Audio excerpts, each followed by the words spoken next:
प्रणाम मित्रों। तो चलिए आज हम लोग हजारी प्रसाद द्विवेदी जी की जीवनी को पढ़ते हैं। आचार्य द्विवेदी जी का जन्म 19 अगस्त 1907 को उत्तर प्रदेश के बलिया जिला अंतर्गत आरत दूबे का छपरा गांव में हुआ। उनके पिता अनमोल द्विवेदी तथा माता श्रीमती ज्योत्समती देवी थीं। वे एक ब्राह्मण परिवार से थे। इनका परिवार ज्योतिष विद्या के लिए प्रसिद्ध था। उनके पिता संस्कृत के प्रकांड पंडित थे। उनके बचपन का नाम वेदनाथ द्विवेदी था। तो चलिए अब हम उनकी शिक्षा को देखते हैं। पारिवारिक परंपरा के अनुसार उन्हें संस्कृत का अध्ययन कराया गया। उनकी प्रारंभिक शिक्षा गांव के स्कूल में ही हुई। उन्होंने 1920 ईस्वी में बसरिकापुर के मिडिल स्कूल से प्रथम श्रेणी में मिडिल की परीक्षा उत्तीर्ण की थी। इसके बाद उन्होंने गांव के निकट ही पराशर ब्रह्मचर्य आश्रम में संस्कृत का अध्ययन प्रारंभ किया। सन 1923 ईस्वी में विद्या अध्ययन के लिए वे काशी गए थे, अर्थात मिडिल की परीक्षा पास करने के बाद वे 1923 ईस्वी में काशी चले गए थे उच्च शिक्षा प्राप्त करने के लिए। वहां पर उन्होंने रणवीर संस्कृत पाठशाला कामाख्या से प्रवेशिका परीक्षा प्रथम श्रेणी में प्रथम स्थान के साथ उत्तीर्ण की। 1927 ईस्वी को काशी हिंदू विश्वविद्यालय से हाई स्कूल की परीक्षा उत्तीर्ण की। इसी वर्ष भगवती देवी से उनका विवाह संपन्न हुआ था। 1929 ईस्वी में उन्होंने इंटरमीडिएट और संस्कृत साहित्य में शास्त्री की परीक्षा उत्तीर्ण की। 1930 ईस्वी में काशी हिंदू विश्वविद्यालय से ज्योतिषाचार्य की परीक्षा उत्तीर्ण की तथा आचार्य की उपाधि प्राप्त की। अर्थात 1930 में उन्होंने काशी हिंदू विश्वविद्यालय से ज्योतिषाचार्य की जो परीक्षा थी उसे पास किया और उसी के बाद से उनके नाम के आगे आचार्य की उपाधि लगी। तो चलिए हम उनके द्वारा किए गए कार्यों को देखते हैं। द्विवेदी जी का व्यक्तित्व बड़ा प्रभावशाली और उनका स्वभाव बड़ा सरल और उदार था। 8 नवंबर 1930 से द्विवेदी जी ने शांति निकेतन में हिंदी का अध्यापन प्रारंभ किया था। वहां पर गुरुदेव रविंद्रनाथ ठाकुर तथा आचार्य क्षिति मोहन सेन के प्रभाव से साहित्य का गहन अध्ययन किया तथा अपना स्वतंत्र लेखन भी व्यवस्थित रूप से आरंभ किया। 20 वर्षों तक शांति निकेतन में अध्यापन के उपरांत द्विवेदी जी ने जुलाई 1950 में काशी हिंदू विश्वविद्यालय के हिंदी विभाग में प्राध्यापक और अध्यक्ष के रूप में कार्यभार ग्रहण किया। प्रतिद्वंदियों के विरोध के चलते मई 1960 ईस्वी में द्विवेदी जी काशी हिंदू विश्वविद्यालय से निष्कासित कर दिए गए थे। जुलाई 1960 को पंजाब विश्वविद्यालय चंडीगढ़ में हिंदी के प्राध्यापक और अध्यक्ष नियुक्त हुए। अक्टूबर 1967 में पुनः काशी हिंदू विश्वविद्यालय में हिंदी विभागाध्यक्ष होकर लौटे। मार्च 1968 में विश्वविद्यालय के रेक्टर पद पर उनकी नियुक्ति हुई और 25 फरवरी 1970 को इस पद से मुक्त हुए। कुछ समय के लिए हिंदी का ऐतिहासिक व्याकरण योजना के निर्देशक रहे। कालांतर में उत्तर प्रदेश हिंदी ग्रंथ अकादमी के अध्यक्ष बने। 1972 से आजीवन तक उत्तर प्रदेश हिंदी संस्थान लखनऊ के उपाध्यक्ष पद पर कार्य करते रहे।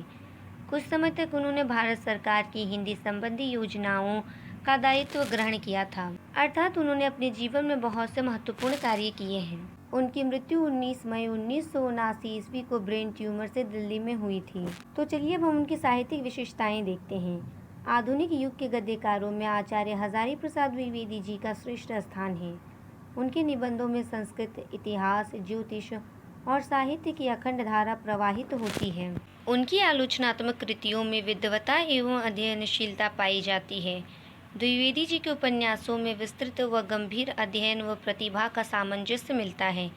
द्विवेदी जी ने ललित निबंध के क्षेत्र में भी महत्वपूर्ण लेखन कार्य किया है। वर्गीकरण की दृष्टि से द्विवेदी जी के निबंध दो भागों में विभाजित किए जा सकते हैं। पहला है विचारात्मक और दूसरा है आलोचनात्मक। विचारात्मक निबंधों की दो श्रेणियां हैं। प्रथम श्रेणी के निबंधों में दार्शनिक तत्वों की प्रधानता रहती है। द्वितीय श्रेणी के निबंध सामाजिक जीवन संबंधी होते हैं। आलोचनात्मक निबंध भी दो श्रेणियों में बांटे जा सकते हैं। प्रथम श्रेणी में ऐसे निबंध हैं जिनमें साहित्य के विभिन्न अंगों का शास्त्रीय दृष्टि से विवेचन किया गया है और द्वितीय श्रेणी में वे निबंध आते हैं जिनमें साहित्यकारों की कृतियों पर आलोचनात्मक दृष्टि से विचार हुआ है। तो चलिए अब हम उनकी भाषा शैली को देखते हैं। द्विवेदी जी ने अपने साहित्य में संस्कृत निष्ठ तथा सरल भाषा का प्रयोग किया है। उनकी भाषा शुद्ध, परिष्कृत एवं परिमार्जित खड़ी बोली है। उन्होंने भाव और विषय के अनुसार भाषा का चयन किया है तथा उसका साहित्य में प्रयोग किया है। तो चलिए अब हम उनकी शैली देखते हैं। उनकी शैली प्रौढ़ एवं गंभीर है। उन्होंने निम्नांकित शैलियों का प्रयोग किया है। उनके द्वारा प्रयुक्त प्रथम शैली है गणवेशनात्मक शैली। उनके विचारात्मक तथा आलोचनात्मक निबंध इस शैली में लिखे गए हैं। यह शैली द्विवेदी जी की प्रतिनिधि शैली है। इस शैली की भाषा संस्कृत प्रधान और अधिक प्रांजल है। दूसरी शैली है वर्णनात्मक शैली। द्विवेदी जी की यह शैली अत्यंत स्वाभाविक एवं रोचक है। इस शैली में हिंदी के शब्दों की प्रधानता है, साथ ही साथ संस्कृत के तत्सम और उर्दू के प्रचलित शब्दों का भी प्रयोग हुआ है। तीसरी शैली है व्यंग्यात्मक शैली। उनके निबंधों में इस शैली का बहुत ही सफल और सुंदर प्रयोग हुआ है। इस शैली की भाषा चलती हुई तथा उर्दू फारसी के शब्दों का प्रयोग मिलता है। चौथी शैली है व्यास शैली। द्विवेदी जी ने जहाँ पर अपने विषय को विस्तार पूर्वक समझाया है, वहाँ उन्होंने व्यास शैली का प्रयोग किया है। इस शैली के अंतर्गत वे विषय का प्रतिपादन व्याख्यात्मक ढंग से करते हैं और अंत में उसका सार दे देते हैं। अर्थात उन्होंने 4 प्रकार की शैलियों का प्रयोग अपनी रचनाओं में किया है। तो चलिए अब हम लोग देखते हैं कि उनको कौन कौन से सम्मान प्राप्त हुए थे।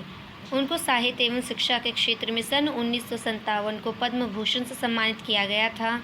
आलोक पर्व निबंध संग्रह के लिए उनको साहित्य अकादमी पुरस्कार से भी सम्मानित किया गया।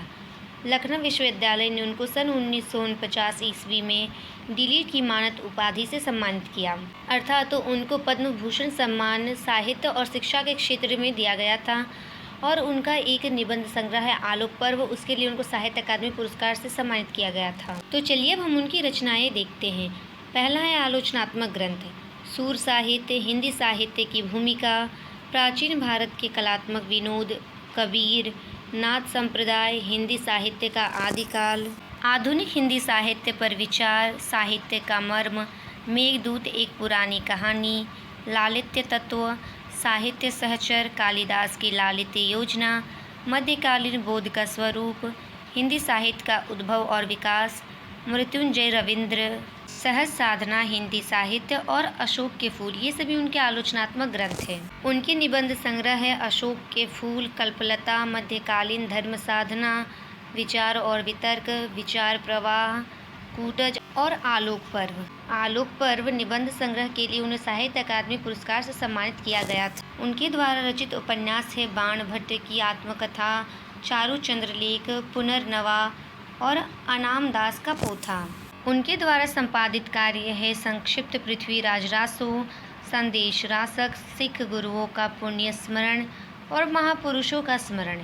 उनके द्वारा अनुदित रचनाएं हैं प्राचीन भारत की कला विलास, प्रबंध चिंतामणि, लाल कनेर, मेरा बचपन, विश्व परिचय, ये सभी उनकी अनुदित रचनाएं हैं। यहीं पर उनकी जीवनी समाप्त होती है। धन्यवाद।